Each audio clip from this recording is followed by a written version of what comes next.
Ir luego a la propuesta que ha hecho la dirección de PM frente a esta coyuntura y algunas observaciones finales en cuarto lugar.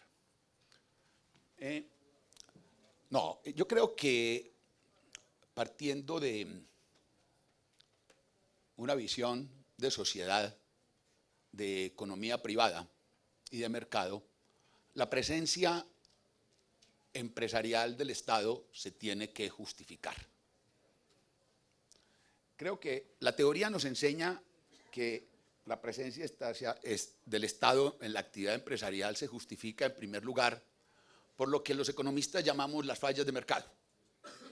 Las fallas de mercado que surgen de situaciones de monopolio o que surgen de externalidades negativas o que surgen cuando una sociedad considera que ciertos bienes son meritorios y que hay que abastecerlos en las cantidades requeridas para que lleguen a todo mundo independientemente de su nivel de ingreso. Entonces, una empresa estatal aparece justificada desde el momento en que hay una divergencia entre la rentabilidad privada y la rentabilidad social.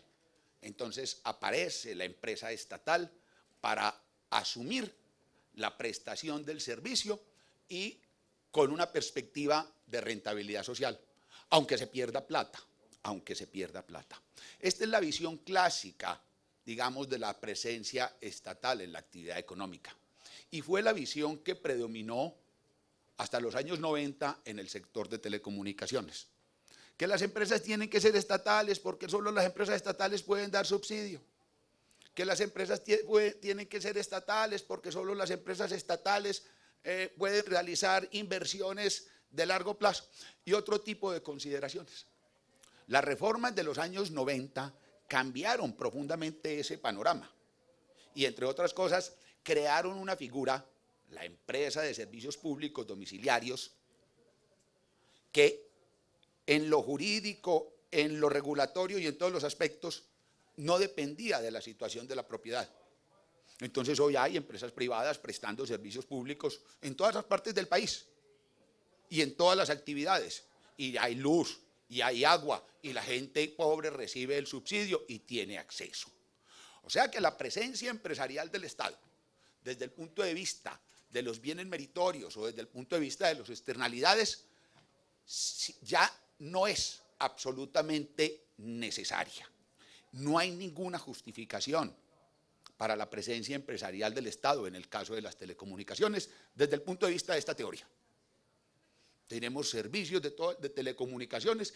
Los servicios de telecomunicaciones recientes los desarrollaron las empresas privadas y le llegó a todo mundo. No hay quien carezca de un teléfono móvil, no hay quien no pueda pagarse una tarjeta, y eso se hizo sin subsidios, sin buscar la justicia social, ni cosas de ese tipo, buscando una rentabilidad privada, y se llegó a todo mundo. ¿Por qué? Porque ese mercado funciona, y cuando los mercados funcionan, entonces se puede dejar a la iniciativa privada el desarrollo de las actividades. La otra razón para justificar una empresa estatal es vieja, la de los monopolios fiscales. Esa fue la justificación de la presencia estatal en los licores, los bienes estancados. En el tabaco, hasta mediados del siglo XIX existía el monopolio del tabaco, de los naipes, del aguardiente, de ciertos bienes de consumo masivo y de los cuales el Estado podía derivar una renta fiscal, una renta de monopolio. Eso ya ha desaparecido y nadie me podrá decir que se justifique la presencia pues, del Estado en el negocio de las telecomunicaciones desde esa perspectiva. Finalmente, queda lo que yo he denominado las empresas estatales de nuevo tipo. Este es un fenómeno que está en el mundo y es muy particular. Es un Estado teniendo empresas no solo en telecomunicaciones o en energía o en agua, sino incluso en otras actividades, pero de las cuales el Estado espera tener una rentabilidad privada. Esa empresa existe allí para que rinda un beneficio. La única diferencia entre una empresa estatal de nuevo tipo y una empresa privada es quién recibe los dividendos. Y en este caso es el Estado municipal o el Estado nacional.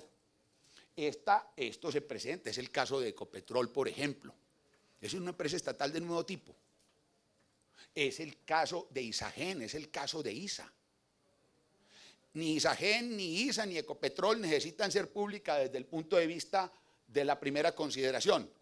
Hoy son públicas básicamente como empresas que compiten en los mercados y le dan a su dueño, en este caso el gobierno, unos ingresos para que el gobierno financie sus cosas. Eso tiene muchos problemas, ¿sí? Por ejemplo, hay algunos que discuten el hecho de que el Estado colombiano con Ecopetrol entonces tiene un gran incentivo a que el precio de la gasolina suba y a utilizar entonces esos ingresos y que eso puede ir en contra del interés de la economía en su conjunto. Pero cualquiera que sea el caso, no me voy a meter en esa discusión. La esencia de que el Estado esté presente en lo que yo llamo una empresa estatal de nuevo tipo es que esa empresa sea rentable, en que esa empresa produzca un dividendo. Si no es así, no hay ninguna justificación. Y a mí me parece que UNE está lamentablemente acercándose cada vez más a esa situación. Entonces, desde el punto de vista conceptual, me parece muy difícil justificar la presencia del Estado en la actividad de telecomunicaciones.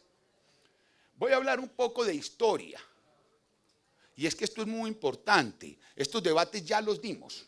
Ya dimos ese debate hace muchos años. Cuando a principios de los 90, este era el sector de las telecomunicaciones en Colombia.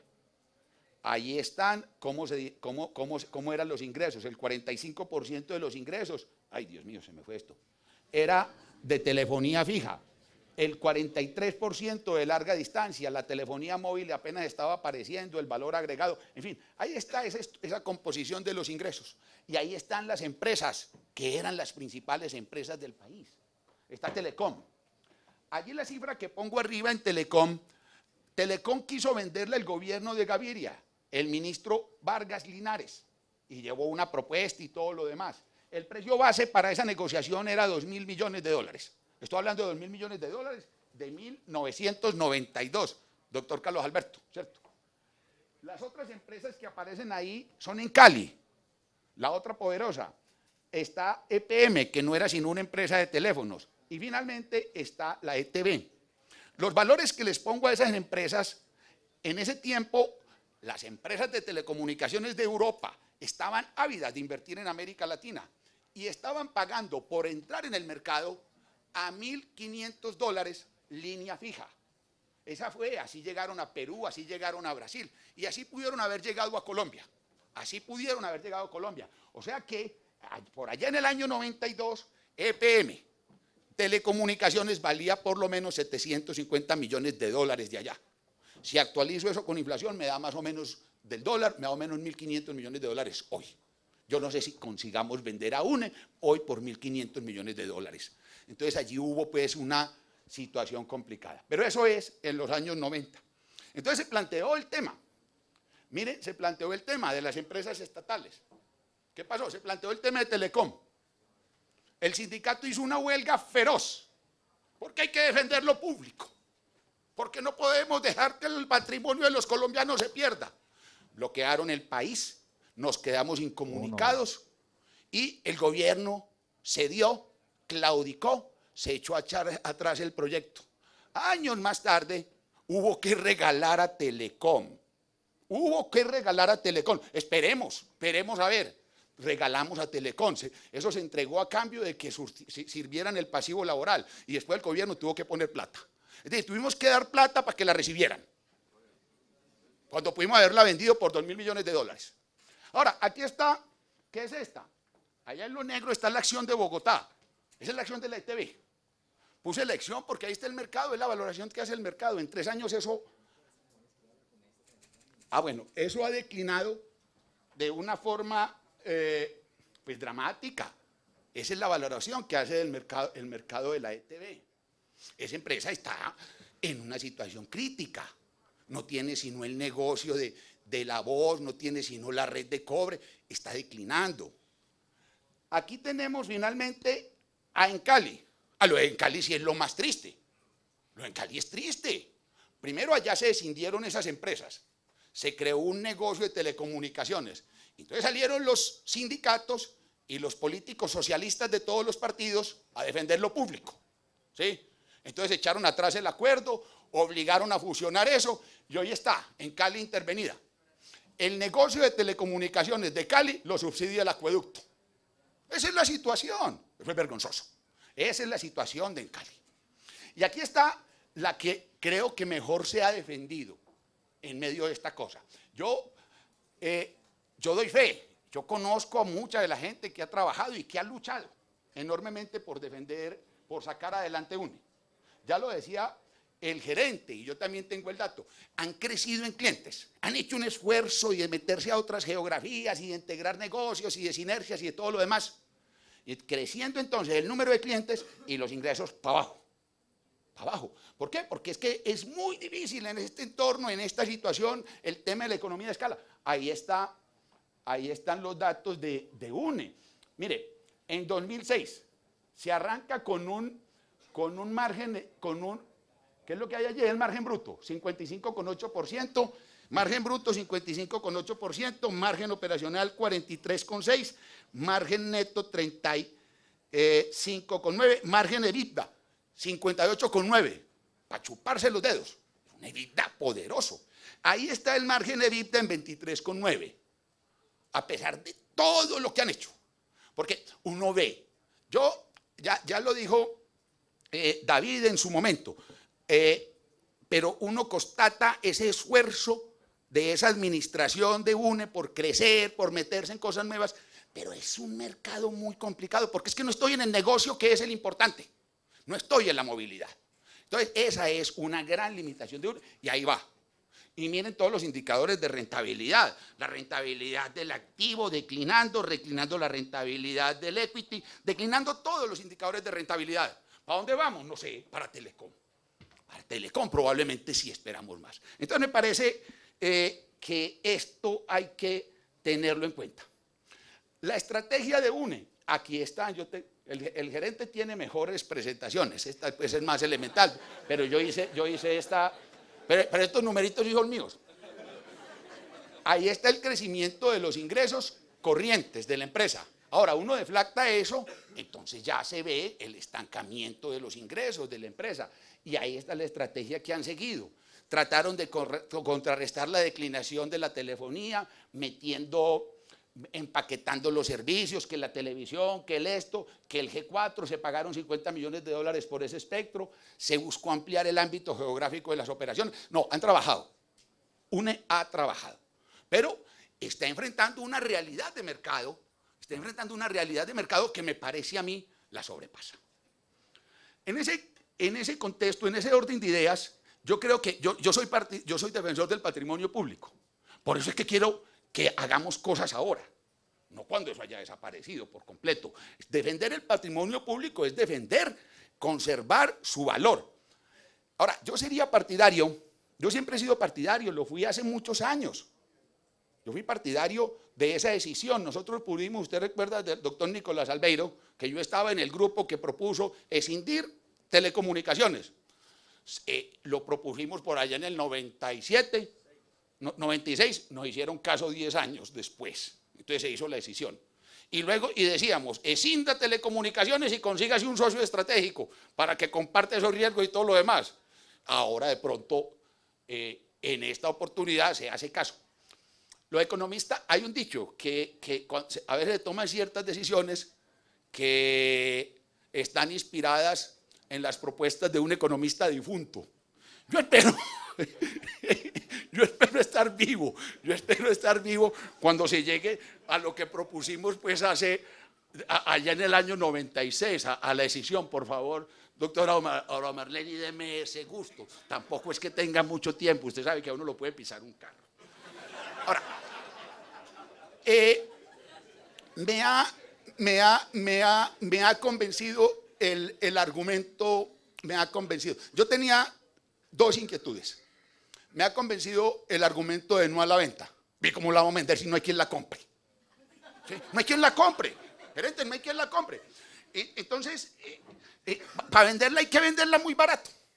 Entonces me convenció el análisis del gerente que se reduce en eso. Se reduce a eso. No hay quien la compre, le preguntamos a mucha gente y nadie quiere comprarla. Lo otro, Millicom. Pues hombre, a mí me gusta la presentación que hace el gerente diciendo que estamos entrando en economía joven y todas esas cosas. Ahora, me gustaría que mi socio estratégico fuera alguien que fuera el primero en, yo qué sé, en Japón y no en Senegal. Pero ahí está. Uno no siempre se casa con el que quiere, uno se casa con la que lo recibe, ¿sí? Y yo creo que hay una convergencia. Se habla de convergencia y hay una convergencia entre UNE y Tigo. Me parece que eso es decir, entre otras cosas, doctor Nicolás Albeiro, es que es una situación, yo no la veo muy compleja. No hay sino limones. Y cuando uno no tiene sino limones, hace limonada. Muchas gracias.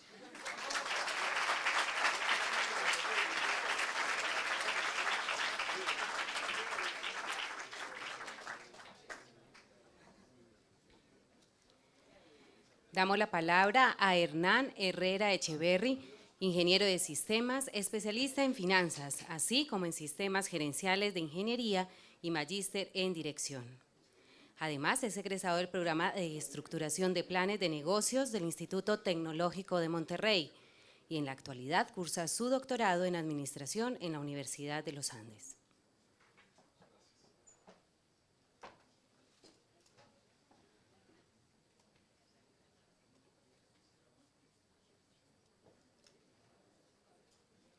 Ok, gracias.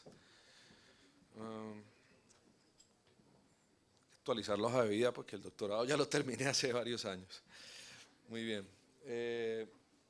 Básicamente lo que yo quiero mostrarles hoy es una mirada más técnica en referencia con las perspectivas de este posible alianza estratégica y más que en el tema político o de opinión, yo quiero hacer una reflexión más de carácter académica, obviamente con una información muy limitada, pero que trata de ser más que todo muy constructiva y equilibrada, es decir, es una visión técnica para contribuir con elementos de juicio para tomar una decisión más acertada.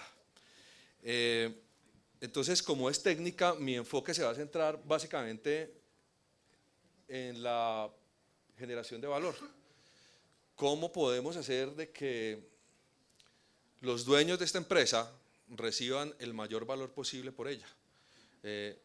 Y ya sea recibir el mayor valor posible no quiere decir solamente vendiéndola o solamente fusionándola, no, que reciban el mayor valor posible, siempre y cuando ostenten digamos, la característica de ser dueños. Entonces, para eso voy a abarcar estos tres elementos. Básicamente, voy a hablar sobre el acuerdo en relación con la dinámica del sector de las telecomunicaciones, algunos retos para la generación de valor en un proceso de alianza estratégica y unas conclusiones finales que tienen unas recomendaciones a tenerse en cuenta. Ok, aquí pasamos con ¿cuál? Bueno, no está funcionando la flecha.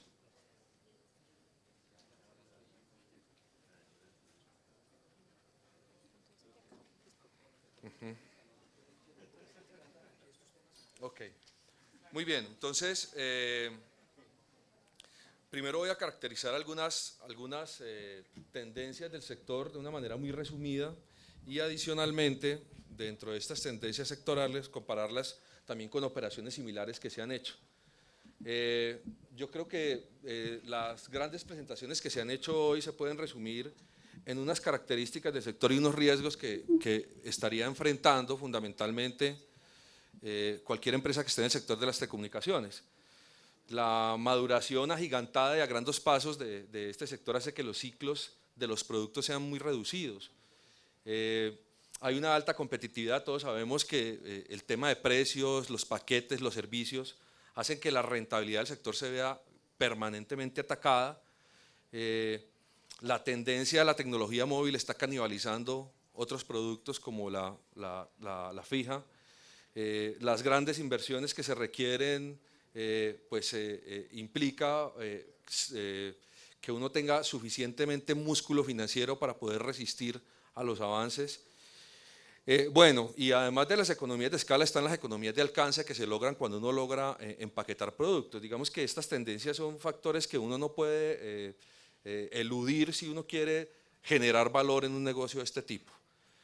Estas tendencias, estas características hacen pues que una empresa en este sector enfrente unos riesgos que, aunque pueden ser más, yo fundamentalmente los he categorizado en estos 5.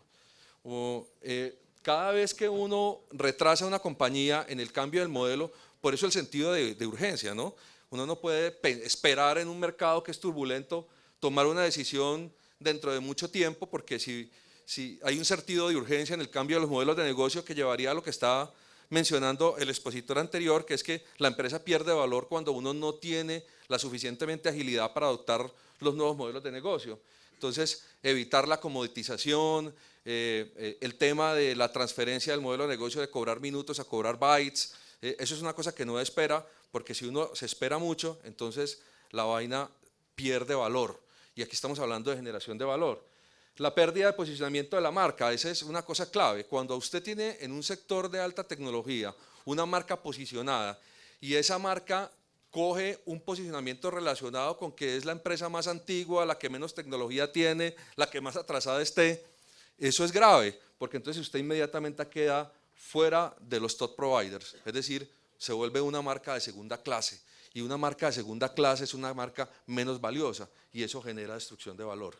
El tema de la transferencia de la demanda a valor, oiga, sabemos que hay un crecimiento en la movilidad, sabemos que hay un crecimiento en la demanda, los países, las industrias de los países desarrollados vienen a adquirir en estos mercados emergentes porque ven un crecimiento mayor, pero realmente es costoso traducir ese crecimiento de la demanda en valor, saber uno cómo recobra ese valor del cliente y lo transforma en utilidades. Eso también es una cosa que no sabe hacer todo el mundo, ¿sí? Porque hay mucha gente que enfrenta un crecimiento de la demanda, pero ese crecimiento de la demanda en vez de traer utilidades, trae pérdidas, ¿sí? Ese es un factor clave y es un riesgo que tenemos que enfrentar. La incertidumbre en el tema de la regulación, la privacidad y seguridad de datos, de los datos, esos son riesgos que hay que enfrentar y lo que han hecho los jugadores mundiales cuando enfrentan estas características de mercado y estos riesgos, pues han llevado como consecuencia a que en estos mercados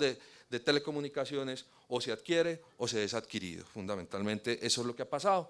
Entonces, ahí vemos, Thomson Reuters, la base de datos muestra cómo ha sido el valor global de las transacciones de fusiones y adquisiciones en telecomunicaciones en los últimos años y mira pues cómo desde el año 2010 al 2012 hay un aumento de la exposición a los mercados emergentes y un incremento en el número de transacciones, es decir, fundamentalmente esta industria se está consolidando y eso no podemos negarlo. Aquí cito una encuesta que hizo Ernst & Young en el año 2010 en un estudio que se llama Why Capital Matters y ellos preguntan específicamente a la gente que son grandes CEO de empresas de telecomunicaciones a nivel mundial, ¿por qué razones entonces se está consolidando la industria de telecomunicaciones? Ahí están las 8 principales razones y uno podría ver que dentro de esas 8, por lo menos hay 7 que citó el gerente de EPM esta mañana, por lo cual uno diría que no vamos en contravía de lo que están pensando los grandes gerentes de estas empresas a nivel mundial. Adicionalmente, hay un elemento clave y es que una empresa, ¿qué significa el múltiplo de enterprise value o valor de la empresa sobre el EBITDA? Que es cuántas veces le están pagando a uno el EBITDA. Es decir, lo que uno entiende aquí es que hay unas empresas que tienen unas utilidades más valiosas que otras. Este es un indicador como de largo plazo, ¿no es cierto? Entonces, lo que se ve aquí es que yo saqué esta información de Bloomberg de los múltiplos por los cuales se han negociado empresas de telecomunicaciones en los últimos años y comparé las empresas de mercados emergentes con las empresas de mercados desarrollados y la conclusión a la que llegaba es que, oiga, seguramente hay un múltiplo más grande del EBITDA para pagar en empresas de mercados emergentes, pero siempre y cuando las empresas sean grandes.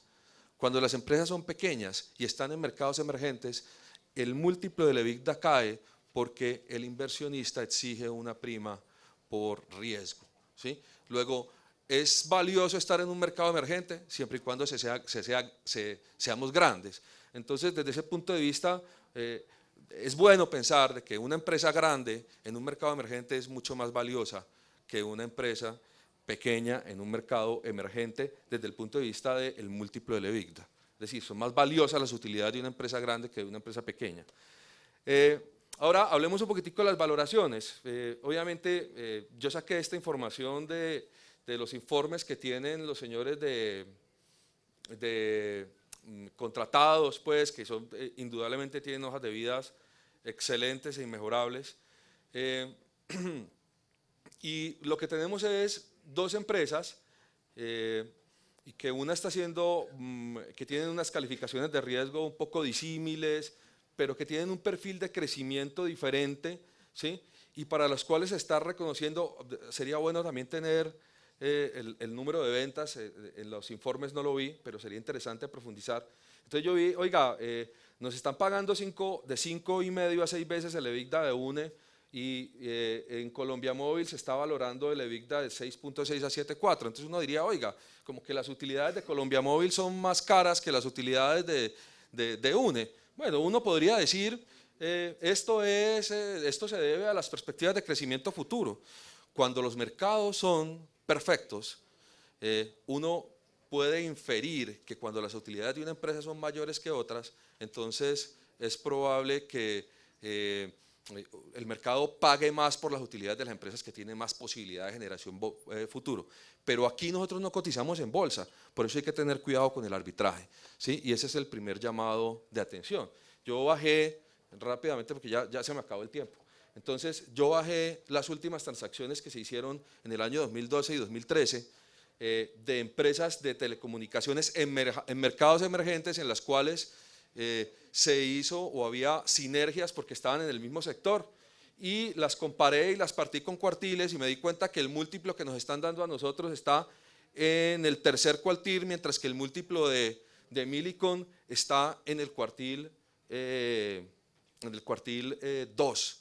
Entonces hay que tener cuidado con estos temas, porque cuando uno dice yo no tengo nada más que hacer sino esto, entonces uno le está dando como más poder en una mesa de negociación digamos, a la contraparte, de tal manera que la contraparte pueda aprovechar ese efecto para decir que las utilidades de uno son menos valiosas que la de ellos porque uno no tiene otra salida. Entonces, esas son cosas que hay que de alguna manera entrar a analizar a la hora de coger una posición en una mesa de negociación en este tipo de situaciones, porque en eso puede estar la posibilidad de hacer un buen negocio o no hacer un buen negocio. Miremos algunos retos. Aquí hemos hablado mucho sobre las sinergias, pero las sinergias realmente son potencialidades que no necesariamente por el hecho de estar allí quiere decir que ya el dueño las tiene metidas en el bolsillo. Entonces yo estoy citando algunos factores que me parecen claves para poder decir que esas sinergias se pueden realmente traducir en plata para el municipio. Lo primero es, oiga, es cierto, pues nos dicen que tenemos una evaluación que es relativamente conservadora. Oliver Wyman dice que las sinergias valen de 1.19 a 1.45 billones. Bueno, y los otros señores de Pyramid Research hablan sobre 1.7 a 9.25. Bueno, ok. Pero el tema es que, nótese que esas sinergias, unos dicen que el 51% es el ingreso y el otro dicen que es el 18%. Uno dice que el CAP es el 29%, otro dice que es el 64%. Es decir, esto es una opinión, ¿de acuerdo? Esto es una opinión y parte de un modelo, ¿de acuerdo? Miren la volatilidad que existe entre las conclusiones de dos firmas que son verdaderamente de clase mundial, porque estos señores, les aseguro que no es la primera valoración que hacen. Entonces, desde ese punto de vista, las sinergias hay que mirarlas no tanto si es que la disminución del retiro de la gente, lo que se conoce como el churn, o el incremento de la facturación por cada uno, no. Las sinergias están relacionadas a la existencia de una ventaja competitiva real, ojo con eso. Es decir, mire lo que pasó con la tecnología 4G LTE, esa es una ventaja competitiva, pero hemos sido todavía incapaces de hacerle comprender a la gente porque eso es importante y tenemos muchas dificultades en implementación. Entonces, sería muy interesante también que nos mostraran cómo es que esas sinergias se van a traducir en creación de paquetes, en convencer al cliente corporativo, por ejemplo, que se vuelve una cosa importantísima, en reducción de costos de adquisición de un suscriptor o en reducción de costos de conservación de un suscriptor, que son las que nos van a permitir permanecer en un mercado. Otro elemento clave es que no hemos hablado aquí sobre sinergias financieras.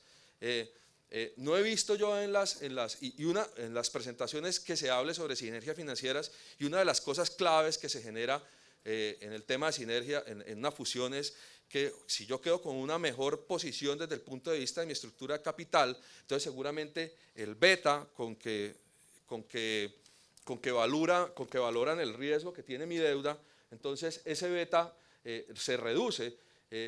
Pero aquí tengo varias preguntas y la primera pregunta que yo tendría es, ¿por qué tiene que hacerse una capitalización en una compra directa? Yo tengo temores porque no tengo la claridad, porque tengo información incompleta, soy asimétrico en este momento, y es en que, oiga, si yo voy a decretar el pago de un dividendo, si lo decreto antes, eso incrementa mi pasivo y puede tener implicaciones sobre el valor del patrimonio. Ahora, si lo decreto después, entonces seguramente él ya es dueño y va a tener derecho a ese dividendo y va a terminar pagándome con la misma plata que yo le voy a dar. Bueno, no sé, ¿sí? Esa es una cuestión que todavía me parece a mí que deberíamos de analizar y mirar y valorar debidamente cuáles son las sinergias financieras, cómo va a mejorar mi calificación de riesgo cuando yo hago esta fusión. Ese tipo de cosas creo que son importantes tenerlas. El punto 3 es que esto lo saqué de un informe que hace el Global Communication Century acerca de dónde está el valor de las empresas de comunicaciones. Oiga, el 91% son los intangibles, los equipos no valen nada, ¿sí? Eso realmente no tiene implicaciones sobre el valor o la generación de valor de una compañía. Entonces, sería muy interesante que en vez de que nos digan el tema de que vamos a tener una red o 2 redes o 3 redes o este ancho o este otro ancho, es que nos digan cómo se va a afectar los intangibles que son los más valiosos en este tipo de negocios. Oiga, ¿qué pasa con los activos intangibles como el valor de la marca UNE? ¿Cómo vamos a controlar que ese valor de esa marca no se venga? Por ejemplo, UNE es una empresa que muchos de nosotros aquí somos clientes de ella porque es de acá, ¿sí? Cuando ya no sea de acá, ¿qué va a pasar? ¿Cómo va a perder ese intangible valor? ¿Qué va a pasar con eso? Y algunas otras cosas. Una es reconocida por su servicio al cliente, por su modelo. Bueno, en esa unión, ¿qué va a ocurrir? ¿Qué va a ocurrir con el incremento de los costos laborales cuando una empresa es mucho más grande? La dilución de algunas buenas prácticas cuando uno tiene todo este tipo de certificaciones. Bueno, ¿cómo se va a hacer ese aprovechamiento real de esa presencia geográfica? Con el hecho de que uno esté, no quiere decir que le van a comprar. Bueno, ¿qué va a pasar con las entidades gubernamentales que antes nos compraban y ahora, como ya no somos gubernamentales, entonces ¿qué va a ocurrir con eso? Son preguntas que yo me hago. Los costos de agencia, que es un tema que creo que ha sido muy superficialmente tratado en los documentos que yo vi.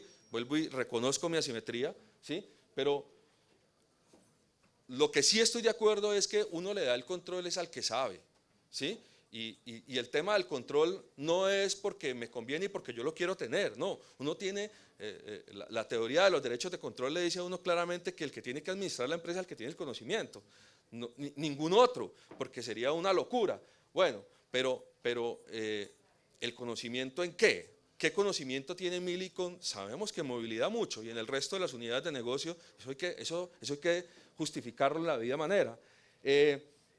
Claro, incrementar el tamaño de la compañía puede incrementar también el poder y el pago de los gerentes.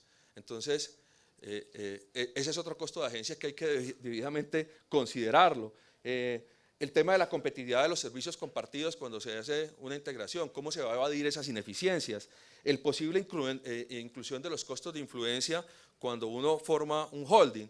Y finalmente, creo que sería más fácil vender este proyecto si uno logra hacer algo parecido a lo que tiene el informe de Telecoms in 2020 de Obium Telecom Research Group, ellos dicen, oiga, hacia futuro las empresas de telecomunicaciones se pueden clasificar, digamos que actualmente están vendiéndole el 50% a clientes, el 30% corporativo y un por mayor el 20%.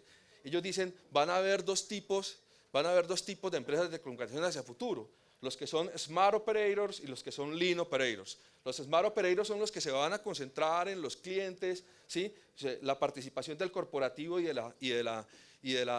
digamos, el tema de la venta al por mayor va a ser bajita, mientras que el Lean Operator va a ser, oiga, menos centrado en clientes, más en corporativo, y más en la venta al por mayor. Digamos que es que los ingresos no nos los dan los productos, los ingresos nos los dan los segmentos de clientes a los cuales nos vamos a concentrar, ¿sí? Entonces, a mí me parece que falta darle un poco de alineación estratégica a esta estrategia de la fusión o de la alianza estratégica, ¿sí? Decir, oiga, es que UNE plantea hacer en 20 años o en 10 o en 15 de esta forma, y por eso este es un instrumento que nos va a permitir anidar la inversión en CAPEX en relación con el comportamiento de los competidores, con la demanda de los consumidores, con las acciones gubernamentales. Creo que nos falta puntualizar más el tema de la alineación estratégica para que todos seamos más claros, porque una función no es un fin en sí mismo. Y paso ya a las conclusiones para terminar. Creo que las tendencias del mercado nos están diciendo, oiga, hay una oportunidad interesante y no la podemos desaprovechar. Es importante porque en telecomunicaciones tanto el tamaño como la integralidad importan. Y si nosotros no ganamos eso, seguramente vamos a destruir valor.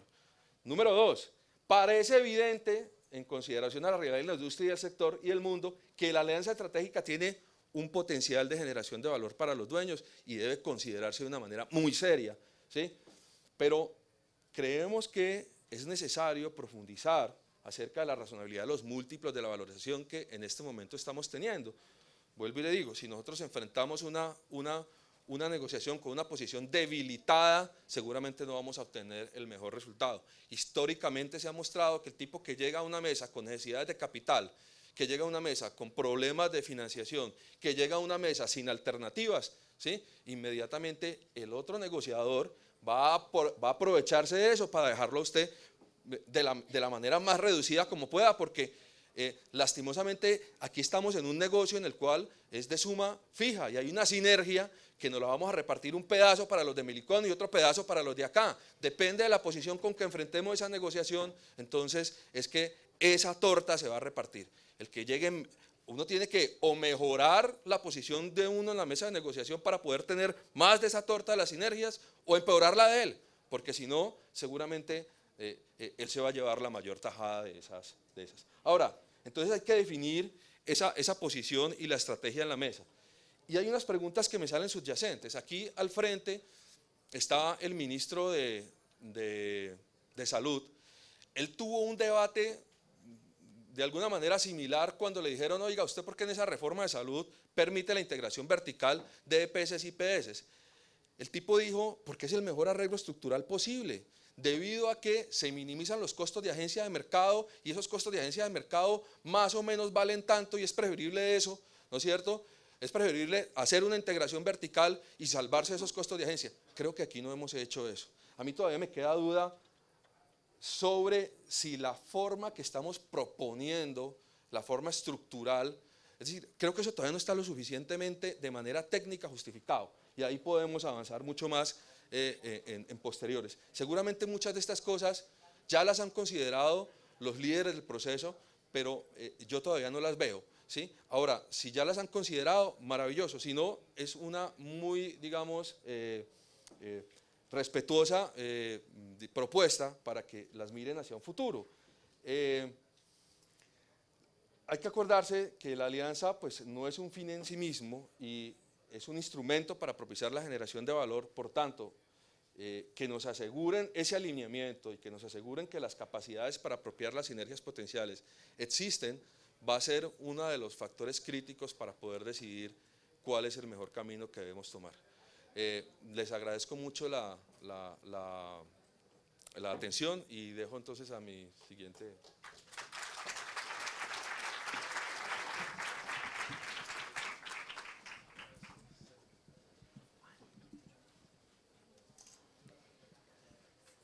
Invitamos a dar inicio a su exposición a Carlos Alberto Ateortúa Ríos, quien es abogado y cuenta con una especialización en Derecho Administrativo y una maestría en Gobierno Municipal.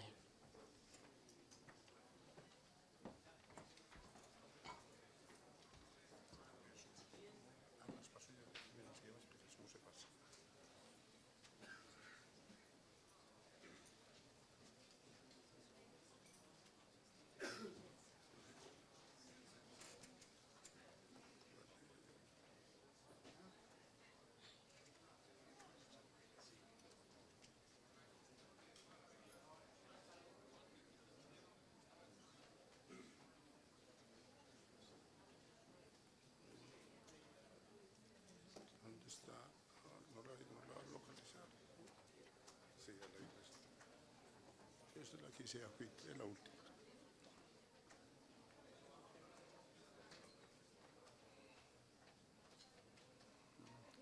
Sí, esa es. Perfecto. ¿Y dónde pasó? ¿No?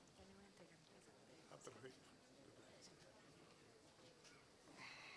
A ver, mientras se hace esto, en primer lugar, debo de agradecerle muy sinceramente a la Universidad, a FIT, al Consejo de Medellín, a UNE, a Empresas Públicas de Medellín, la enorme deferencia que tienen conmigo en invitarme a plantear algunas reflexiones en torno a este tema.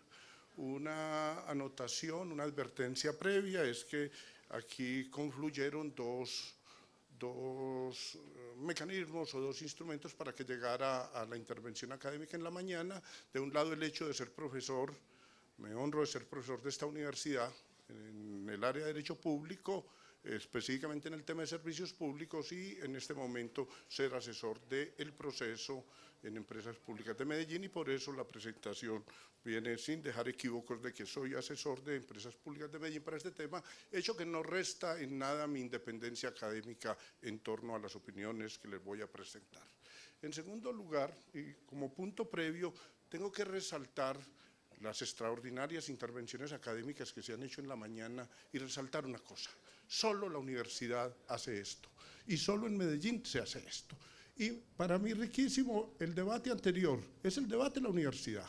Somos, de un lado, los socialdemócratas, o quienes apuntamos a ese tipo de postura, somos las escuelas del servicio público, los que reivindicamos a León Digui, enfrentados a los teóricos económicos, enfrentados a Adam Smith, enfrentados a Ricardo, y esa es una tradición de la cultura occidental y de la cultura en Colombia. Lo que se ha visto en la mañana, la postura clarísima del profesor David Suárez, que es un ejemplo en el país, en la postura de la defensa de la teoría del servicio público, formada en las más rancias escuelas del derecho administrativo francés y de la escuela de Burdeos, enfrentándose al pensamiento en Colombia del doctor Hugo Palacios Mejía, enfrentándose en Colombia al pensamiento jurídico de las posturas neoliberales o viejo conservadores, como dice Luis Guillermo. Esas posturas no solo se ven acá, sino que se ven en la realidad política, en la realidad jurídica, en la realidad económica del país, y tienen que reflejarse en las posturas de hoy. Y gracias a Dios, yo termino en la mitad, porque eso me ha tocado estar en la vida. Entonces David termina diciendo: Ateortúa se nos volvió un administrativista converso, y eso soy. Soy alguien que quiero el derecho administrativo, quiero el derecho público a morir, pero lo tengo que leer desde la economía. Tengo que entender claramente que la realidad económica determina las decisiones, que hay cosas que la emotividad me llevarían a decir: aplacemos esa decisión, pero es que yo vengo en este sector viendo a Telecom, yo vengo en este sector viendo a Encali, yo vengo en este sector con una vocación muy grande, defendiendo a morir Empresas Públicas de Medellín y los teléfonos. Para mí fue una enorme angustia cuando me llamaron a este proceso. ¿Por qué? Porque estoy yo la defiendo pública y la quiero pública. Y cuando en el año 98 se tomó la decisión, ¿qué hacemos con EPM? ¿Qué hacemos con UNE? Yo dije esto: la vamos a mantener 100% pública en los negocios que ella hoy está y los negocios que domina, y vamos a hacer alianzas con el capital privado, con el capital público. ¿Para qué? Para nuevos servicios y nuevos negocios. Cuando ahora comenzó este proceso, dije, sin duda, voy en la misma línea, voy a enfrentarme nuevamente a Luis Guillermo, que venimos en la escuela desde siempre, enormes amigos desde la universidad, pero en posturas académicas completamente distintas que solo pueden convivir en un escenario académico como es la universidad, que es libre, es un ambiente para que libremente nos expresemos. Pero cuando llegué me encontré con una sorpresa. ¿Cuál era la sorpresa? Que yo me podía quedar con un negocio. Y ese negocio había sido mío y podía permanecer. ¿Cuál? La telefonía pública básica conmutada. Pero lo que pasa es que los estudiantes acá, que no son tan viejos como nosotros, no saben qué es telefonía pública básica conmutada. Telefonía pública básica conmutada es telefonía analógica de pared y discado. Es una telefonía que David y yo todavía tenemos en la casa, pero se necesita ser tan viejo como yo para tener ese teléfono. Mis hijos no se saben el número de ese teléfono. Mis hijos andan en el chat, mis hijos andan en la sociedad de la información, mis hijos andan en la sociedad del conocimiento. El teléfono fijo hoy, y lo dije en este mismo debate en el periódico El Colombiano, los que tengamos ese privilegio en la casa de tener un teléfono fijo, Siemens o Motorola de pared, tomémosle fotos. Tomémosle harta fotos a ese teléfono, porque es conjuntamente ese teléfono con la máquina de coser Singer de pedal, la máquina de escribir Remington y conjuntamente con la máquina de vapor y la rueda hacen parte de la historia de la civilización. Por eso hay que mirarlo así. Lamentablemente hoy son servicios integrados, voz, datos y video. Hoy los operadores no son capaces. Y cuando yo entré en este debate, cuando me tocó ir a las primeras reuniones, yo dije, debemos de mantener la misma línea. Mantengámonos con el teléfono fijo, mantengámonoslo 100% estatal y metámonos en nuevos negocios. Solo tengo varios problemas. Uno, teléfonos fijos ya no hacen. Y dos, ya no los usan. Y tres, la vocación de futuro es la convergencia total, que es la palabra mágica del sector, y por eso necesariamente hoy tenemos que transformarnos y por eso necesariamente, si no queremos vivir la tragedia de Telecom, la de Encali, que desde el año 2009 tomó la decisión de vender la empresa y no la pudo vender. Y del debate académico del día de hoy me quedan varias cosas a mí. Es que hemos avanzado y creo que la razonabilidad de la transformación es una necesidad y creo que esperar no se puede hacer, pero creo que los últimos planteamientos de las dos últimas conferencias, de la conferencia de David y del académico que me acabo de anteceder, es clara. Tenemos que pensar ya en cuáles son las reservas de patrimonio público. Tenemos que saber ya cuáles son los condicionamientos claros que tiene esa fusión. Y hay una que es tan evidente y que tiene que ser un punto de partida que desde el proyecto mismo se incluyó. Esa empresa tiene que estar en Medellín. Y tiene que estar en Medellín no solo porque nos tenemos que ufanar de la riqueza de los antioqueños y tener nuestra empresa, sino porque es que las telecomunicaciones son el motor del desarrollo. Que si yo tengo la empresa local, genero crecimiento del Producto Interno local. Porque es que si yo tengo la empresa local, tengo trabajo para la ingeniería local, porque es que yo tengo impuestos pagados en Medellín, porque es que no es lo mismo que la sede de la matriz de mi empresa quede en Lima, o quede en Buenos Aires o quede en Cartagena, a que quede en Medellín. Si está en Medellín, somos ciudadanos de Medellín los que trabajamos en esos call centers, somos ciudadanos de Medellín los que trabajamos en el contact center, es la universidad en Medellín la que va a trabajar en investigación y la que se va a desarrollar en torno a la actividad productiva que desarrolla esa empresa. Y yo creo que reservas como esa, decisiones como las que se han planteado en la mañana de que la valoración que se haga de las empresas sea adecuada y que no nos vayan a tumbar a los paisas que somos tan buenos negociantes, decisiones como propuestas como las que se han presentado en la mañana de que se haga una correcta evaluación de las sinergias, reflexiones como las que se han presentado en la mañana en torno a que es necesario establecer un conjunto de restricciones o de protecciones de patrimonio público son las que deben centrar en adelante el debate que vamos llevando. ¿Por qué? Porque es que parece que hay pasos del debate que quienes estamos por dentro no sentimos que se han avanzado, pero en la práctica uno ve claro que ya lo han avanzado. Por eso la presentación que yo voy a hacer, que es muy rápida, eso espero, hacer una presentación rápida, haga lo mismo que David, la trajo para que se la lleven y pues la recomendación mía siempre es que la reparta la universidad.